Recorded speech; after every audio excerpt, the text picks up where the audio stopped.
चा जो प्रकार घडलाय तो संपूर्ण नाशिक जिल्ह्याने बघितला आहे.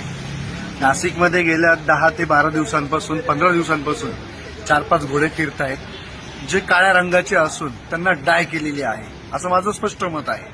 हे लोक काय करतात, त्यांच्या पायांना नाळ ठोकतात, नाळ ठोकून ती काढतात आणि ते हिंदू धर्मातील लोकांना त्या विकतात. असा हा त्यांचा प्रकार सुरू आहे. या गोष्टी गेल्या 2-3 दिवसापासून माझ्या कानावरती येत होत्या.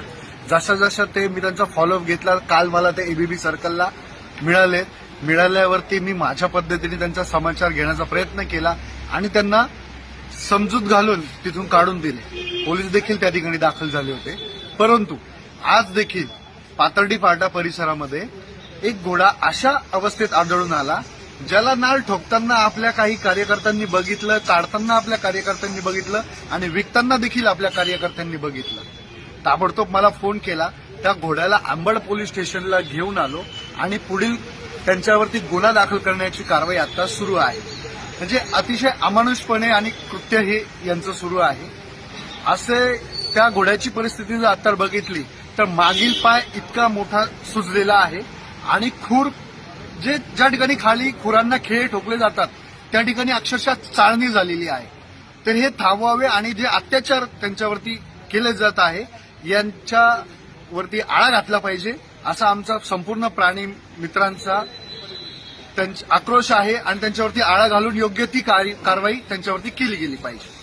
ती श्रद्धा बाळगतात त्याच्यावर लोकांना काय श्रद्धा बाळगतात हा मुद्दा अतिशय खरा आहे. श्रद्धा आणि अंधश्रद्धा ह्या दोन्ही गोष्टी पूर्णतः विरुद्ध आहे. एखादा घोडा आहे, त्याची चालता चालता जर पायातली नाल गळून पडली आणि ती शुभ म्हणून तुम्ही तुमच्या घराच्या दरवाजाला, आपल्या दुकानाच्या दरवाजाला, उंबराला लावू शकता. त्या घोड्याला त्रास देऊन ती नाल काढणे आणि ती आपल्या दरवाजाला लावणे, घराला लावणे हे अतिशय योग्य नाहीये, हे चुकीचंच आहे. ही श्रद्धा आणि अंधश्रद्धा या दोन्ही गोष्टी लक्षात घ्या. छळ करून लावलेली नाल हे आपल्याला शुभ म्हणून अजिबात चालणार नाही. तुमचं नाव सर? माझे नाव Purushottam Dagu Avhad, animal welfare officer, Nashik.